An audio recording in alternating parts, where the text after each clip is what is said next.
दोस्तों, केदारनाथ को क्यों कहते हैं जागृत महादेव? यह 5 मिनट की कहानी आपके रोंगटे खड़े कर देगी। तो नमस्कार दोस्तों, मन का दीप मनदीप चैनल में आपका हार्दिक स्वागत है। मैं मनदीप गंगोत्री से आपका स्वागत करता हूं। तो चलिए वीडियो की शुरुआत करते हैं, आपसे कुछ खास बात करते हैं। दोस्तों, सभी ज्योतिर्लिंगों में सबसे ज़्यादा ऊंचाई पर स्थित है केदारनाथ महादेव। केदारनाथ जो उत्तराखंड में स्थित हैं और केदार घाटी में इनका बहुत ही प्यारा मंदिर है। दोस्तों, मैं आपसे पूछता हूँ, क्या आप कभी वहाँ दर्शन करने गए हैं? दोस्तों, मैं आपको दावा करके कह सकता हूँ कि जो भी इंसान वहाँ पर दर्शन करने गया है, बाबा केदारनाथ का ही बनकर रह गया है। दोस्तों, अगर आपका मौका लगे तो आप भी ज़रूर जाएं और वहाँ पर दर्शन करें। आपको बहुत आनंद की अनुभूति होगी। तो चलिए कहानी की शुरुआत करते हैं। दोस्तों, एक बार एक शिव भक्त अपने गांव से केदारनाथ धाम की यात्रा पर निकला। पहले यातायात की सुविधाएं तो थी नहीं, वह पैदल ही निकल पड़ा। रास्ते में जो भी उसे मिलता वो उससे केदारनाथ का मार्ग पूछ लेता और भगवान शंकर जी की जय बोल देता। मन में भगवान शिव का ध्यान करता रहता और धीरे धीरे आगे बढ़ता जाता। चलते चलते उसको महीनों बीत गए। दोस्तों, आखिरकार एक दिन वह केदारनाथ धाम में पहुंच ही गया। दोस्तों, केदारनाथ में मंदिर के द्वार 6 महीने खुलते हैं और 6 महीने बंद रहते हैं। वह उस समय पहुंचा जब मंदिर के द्वार बंद हो रहे थे। पंडित जी को उसने बताया वह बहुत दूर से महीनों की यात्रा करके आया है। पंडित जी से प्रार्थना करी, कृपया करके दरवाजे खोलकर मुझे प्रभु के दर्शन करवा दीजिए। कृपया आप दरवाजे खोल दें ताकि मैं अपने भोलेनाथ के दर्शन कर सकूं। लेकिन वहाँ का तो नियम है कि एक बार अगर कपाट बंद हो जाएं तो वो बंद ही रहते हैं। 6 महीने से पहले उनको कभी नहीं खोला जाता। आखिर नियम तो नियम ही होता है। वह बार बार भगवान शिव को याद कर रहा था और बस रोए जा रहा था। वह प्रभु से अरदास कर रहा था कि हे प्रभु, बस एक बार दर्शन करा दो। वहाँ मौजूद वह सभी से यह प्रार्थना कर रहा था, लेकिन किसी ने भी उसकी इस प्रार्थना को नहीं सुना।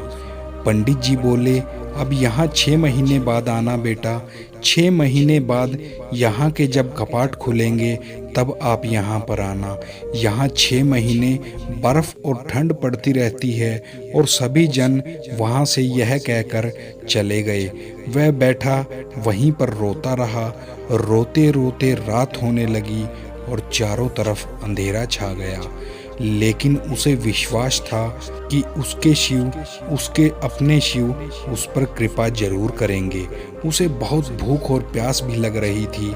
उसने किसी के आने की आहट सुनी और जिस तरफ से वो आने की आहट हो रही थी, उसने मुड़कर उस दिशा की तरफ देखा तो उसने देखा कि एक सन्यासी बाबा उसकी ओर आ रहे हैं। वह सन्यासी बाबा उसके पास आए और उसके पास ही बैठ गए और उससे पूछा कि बेटा, तुम कहाँ से आए हो? तब उसने सारा हाल उस बाबा को सुना दिया और बोला, मेरा आना यहाँ पर व्यर्थ हो गया बाबा जी।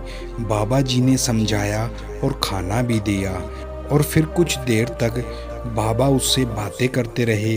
बाबा जी को उस पर दया आ गई। वह बाबा बोले, बेटा, मुझे लगता है कि सुबह मंदिर जरूर खुलेगा तो और तुम दर्शन जरूर करोगे। बातों बातों में इस भक्त को ना जाने कब नींद आ गई। सूर्य के मध्यम प्रकाश के साथ भक्त की आंखें खुली। उसने इधर उधर बाबा को देखा, किंतु वह कहीं पर नहीं थे। इससे पहले कि वह कुछ समझ पाता, उसने देखा कि वही पंडित जी आ रहे हैं जो उसे कल मिले थे और अपनी पूरी मंडली के साथ पंडित जी मंदिर की तरफ आ रहे हैं। उसने पंडित जी को प्रणाम किया और बोला, पंडित जी, कल तो आपने कहा था कि मंदिर 6 महीने बाद खुलेगा और इस बीच यहाँ पर कोई भी नहीं आएगा, लेकिन आप तो सुबह ही आ गए। पंडित जी ने उसे गौर से देखा और पहचानने की कोशिश करी और पूछा, तुम वही हो ना जो मंदिर के द्वार बंद होने पर आए थे, जो मुझसे मिले थे? ये क्या 6 महीने होते ही तुम वापस आ गए?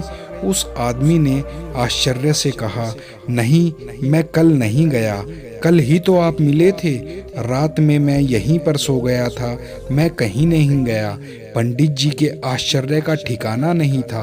उन्होंने कहा, लेकिन मैं तो 6 महीने पहले मंदिर बंद करके गया था और तब तुम मुझे मिले थे, और आज 6 महीने बाद आया हूँ। तुम 6 महीने तक यहाँ पर जिंदा कैसे रह सकते हो? पंडित जी की सारी मंडली ये बात सुनकर हैरान हो गई कि इतनी सर्दी में एक अकेला व्यक्ति कैसे 6 महीने तक जिंदा रह सकता है। तब उस भक्त ने उनको सन्यासी बाबा के मिलने और उसके साथ की गई सारी बातें बता दी कि कैसे एक सन्यासी वहाँ पर आया था जो बहुत लंबा था, जिसकी बड़ी बड़ी जटाएं थी। वो एक हाथ में त्रिशूल था और एक हाथ में डमरू लिए हुए था। उसने मृगशाला पहनी हुई थी। इतना सुनते ही पंडित जी और सब लोग उसके चरणों में गिर गए और बोले, हमने तो जिंदगी लगा दी किंतु प्रभु के दर्शन ना पा सके।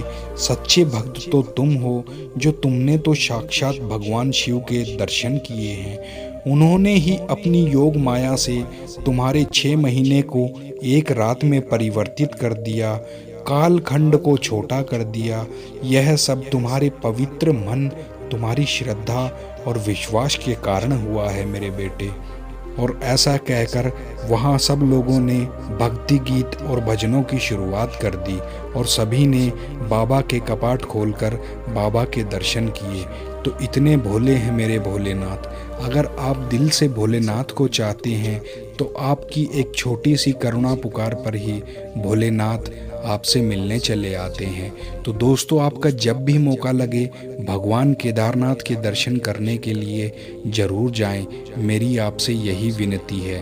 तो दोस्तों, अगर वीडियो पसंद आया हो तो लाइक करें और चैनल को सब्सक्राइब करें। आप सभी का दिल से धन्यवाद। जय भोलेनाथ, जय केदारनाथ बाबा, हर हर महादेव।